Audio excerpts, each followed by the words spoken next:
ሰላም ክቡራት ተኸታተልቲ ከመለኹም ሎሚ ድማ ከምቲ ልሙድ ዕለታዊ ዜናታት ሒዘልኩም ቀሪበ ኣለኹ። ፈለማ ግን ቀንድታት ዜና እናበኹም ከብል ስርዓት ብልጽግና ህዝቢ ትግራይ ጥራሕ ዘይኮነስ ትግራይ ትብል ቃል እውን ንምጥፋእ ይሰርሕ ኣሎ ክብሉ ክቡር ዶክተር ደብረጽዮን ገብረ ሚካኤል ገሊጾም። ብርክት ዝበሉ ናይ ኢትዮጵያ መከላከያ ሰራዊት ኣባላት ናብ ኣርሚ 70 ሰራዊት ትግራይ ኢዶም ሂቦም ስርዓት ብልጽግና ብፍጹም ተስፋ ምቑራጽ ከም ዝርከብ ድማ ተገሊጹ።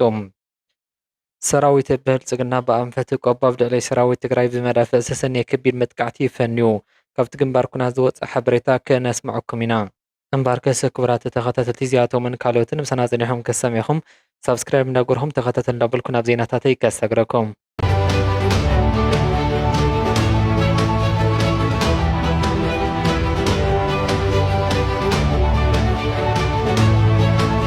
ኣብ ከተማ ዓዲግራት ብገበን ቅትለት ዝተኸሰ ገበነኛ ብ21 ዓመት ጽኑዕ ማእሰርቲ ክቕፅዕ ተበይንዎም።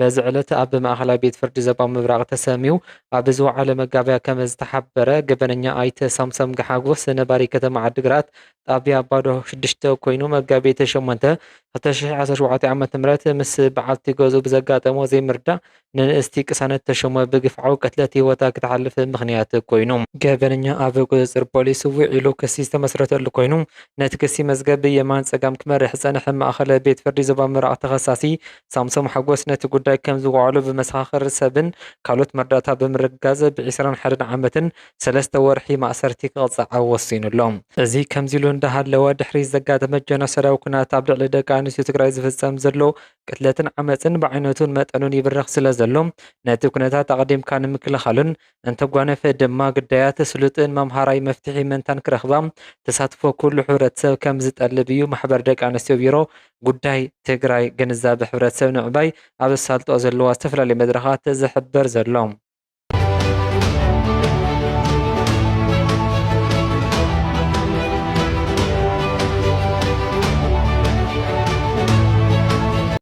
ስርዓት ብልጽግና ኣብ ልዕሊ ህዝቢ ትግራይ ዘካይዶ ዘሎ ናይ ጥፋኣት ወፍሪ ህዝቢ ትግራይ ጥራሕ ዘይኮነስ ትግራይ ትበሃል ቃልን መንነት እውን ካብ ካርታ ታሪክ ሙሉእ ንሙሉእ ንምጥፋእ ዝለዓለ ደረጃ እናሰርሐ ምዃኑ ክቡር ዶክተር ደብረጽዮን ገብረ ሚካኤል ገሊጾም። ፖለቲካውያን ታሪኻውያን ተንተንቲ ነዚ ብዶክተር ደብረጽዮን ገብረ ሚካኤል ዝባህወ ሓያል ናይ መቃልዕ መግለፂ ብዕምቆት ከም ዝረድኦም ስርዓት ብልጽግና ኣብ ልዕሊ ህዝቢ ትግራይ ዝገብሮ ዘሎ ናይ ህልውና መንነት ምጥፋእ ፖሊሲ ንመላእ ህዝቢ ትግራይ ብስነ ልቦናን ብቁጠባን ብምድኻም ታሪኻዊት ኩርዓተኛ ዝኾነት ትግራይ ንምንብርካኽ ዝተኣለመ ሽርሒ እዩ ክብሉ ገሊጾም። እንተኾነ ግን መላእ ህዝቢ ትግራይን ሓድነቱ ብምጥንኻር ነዚ ናይ ጥፋኣት ደመና ብጽንዓት ብወሳኒ መኸተን መኪቱ ከም ዝስዕሮ ታሪኽን መንነት ትግራይ ብሓያል መኸተ ክረጋገጽ ምዃኑ ተፈሊጡሎም። ፕሬዚደንት መንግስቲ ትግራይ ዶክተር ደብረጽዮን ገብረ ሚካኤል ኣብ ዝስምዕዎ ናይ ህልውና ቃልሲ መግለጺ ስርዓት ብልጽግና ህላወ ትግራይ ኣጥፊኡ ክዓርፍ ክስር ዘይኽእል ናይ ጥፋኣት ሓይሊ ብምዃኑ ህዝቢ ትግራይ ህልውንኡ ድሕንነቱን ምውሓስ ቀዲሙ ንስርዓት ብልጽግና ከጥፍኦ ክስዕሮ ከም ዘለዎ ኣፍሊጦም። ፖለቲካውያን ስትራቴጂካዊ ተንተንቲ ነዚ ብመራሒ ፕሬዚደንት መንግስቲ ትግራይ ዶክተር ደብረጽዮን ገብረ ሚካኤል ዝወሃበ ሓያል ናይ ፖለቲካን ህላወን መርገጺ ብዕምቆት ከም ዝትንትንዎም እዚ መግለፂ እዚ ኣብ መንጎ ስርዓት ብልጽግናን ህዝቢ ትግራይን ዘሎ ፍልሊ ናይ ህልውና ናይ ምጽናት ምዃኑ ዝሕብር እዩ። እቲ ስርዓት ንትግራይን ህዝባን ካብ መሰረት ካርታ ንምጥፋእ ዘለዎ ናይ ፋሽስቲ ፖሊሲ ኣብ ግብሪ እናውዓለ ብምህላው ህዝቢ ትግራይ ባዕሉ ንባዕሉ ካብዚ ናይ ጥፋኣት ደመና ንምድሓን ብሓድነት ተላዒሉ ንስርዓት ብልጽግና ካብ መሰረቱ ምእላይ እቲ ናይ መወዳእታ መፍትሒ ምዃኑ ተሓቢሩ ኣሎ።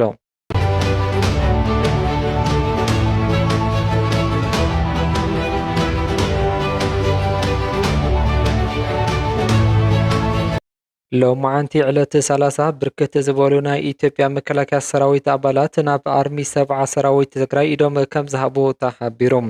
እዚ ዝስዕብ ዘሎ ናይ ሓይሊ ምዝባዕ ናይ ተስፋ መቑራፂ ኩነታት ዘጋጠሞ ምዕባለ ናይቲ ስርዓት ናይ ውግዕ ዓቕሚ ኣብ ከቢድ ምድኻም ከም ዝርከብ ብግልፂ ዝሓበረ እዩ።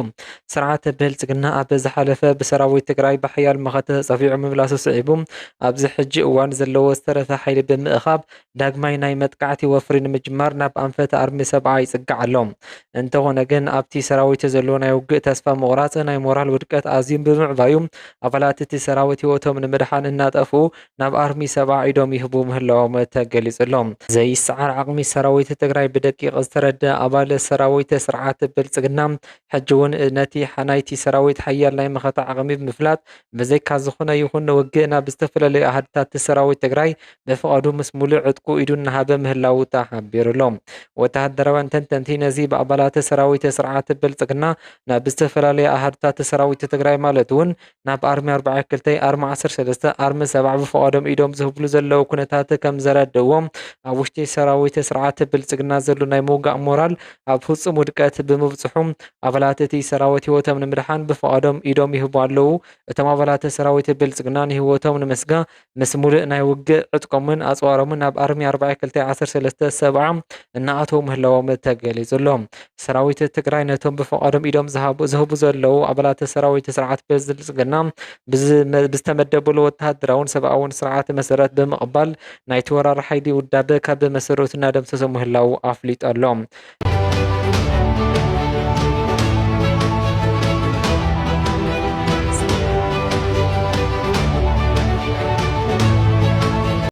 ሰራዊት ብልጽግና ኣብ ልዕሊ ሰራዊት ትግራይ ብኣንፈት ቀቦ ሓደስቲ ናይ መጥቃዕ ወፍርታት ፈንዩ ሓዲሩ ምህላውን ምፍላጥ ተኻኢሉ። እቲ ዝተፈላለየ ብፍላይ ብኣንፈት ቀቦ ብናይ ከበድቲ መዳፍዕ ደብዳብ ዝጀመሮ ናይ ወራር መጥቃዕቲ ንግዚኡ ብጽኑዕ ናይ ምምካት መኸተ ብትዕግስቲ ደው ክብል እኳ እንተኸኣለ ኣብ ደቡብ ትግራይ ግን እቲ ከቢድ ኩናት ብሙሉእ ዓቕሚ ጀሚሩ ምህላውን ምፍላጥ ተኻኢሉ። ስርዓት ብልጽግና ኣብ ዝተፈላለዩ ግንባራት ዘጋጥሞ ናይ ሓይሊ ምዝባዕ ምብትታን ንምሽፋን ብመዳፍዕ ከበድቲ ኣጽዋራት ዝተደገፈ ናይ ወራር ፈተነ ብምክያድ ኣብቲ ዞባ ዳግማይ ናይ ውግእ ወፍሪ ንምብራዕ ይጽዕር ኣሎ። እንተኾነ ግን ሰራዊት ትግራይ ኣብቶም ግንባራት ኣብ ዝለዓለ ናይ ምምካት ናይ ምክልኻል ድልውነት በምህላው ነቲ ብኣንፈት ቆቦ ዝተኸስከሰ ናይ መዳፍዕ መጥቃዕቲ እናመከተ ነቲ ኣብ ልዕሊኡ ዝተጀመረ ውግእ እውን ብብቕዓት እናመከተ ይርከብ። ሰራዊት ብልጽግና ኣብ ኣንፈት ምዕራብ ትግራይ ሸረሪና ውግእ ከፊቱ ብሓየተ ሰራዊት ትግራይ ከቢድ ናይ ምምካት መጥቃዕትን ሕሱም ስዕረትን ከም ዝተጎናጸፈ ዝፍለጥ ኮይኑ ሕጂ እውን ካብቲ ዝበፅሖ ስዕረት ተማሂሩ ኣብ ክንዲ ዝምሃር ንሰራዊት ትግራይ ብሓይሊ ስሒቡ ናብ ኩናት ንምእታው ዝኣለሙ ሕሱም ውዳበ ቀፂሉሉ ምህላውን ምፍላጥ ተኻኢሉሎ። ስርዓት ብልጽግና ዘካይዶ ዘሎ ናይ ትንኮሳ ናይ ውግእ ምብርራዕ ፈተነታት ነቲ ኣብ ቅድመ ግንባር ዝስዕቦ ዘሎ ምብትታን ናይ ዓቕሚ ምድኻምን ንምሽፋን ዝገብሮ ዘሎ ናይ መወዳእታ ናይ ህለኽ ወፍሪ እንተኾነ ግን ሓየቲ ሰራዊት ትግራይ ኣብ ዝለዓለ ናይ መኸተን ናይ ምምካት ድልውነት ዘሎ ብምዃኑ ነዚ ደጊሙ ዝተኣለመ ናይ ወራር ሸርሒ ብሓይሊ ብቕልጽሙ ንዝመጽእ ወራር ሓይሊ መቓብሩ ከም ዝኹዕተሉ ክገብሮ ምዃኑ ምፍላጡ ተኻኢሉሎም። እምበር ገጽ ክቡራት ተኸታተልቲ ሎሚ ዝነበረኒ መደብ ኣብዚ ዝወዲእ ኣለኹ። እስካብ ሕጂ ዝተኸታተልኩም እንዳመስገንኩ ኣብዚ ክፍለኩም ሰሰና ይኹሉ ንዓኹም።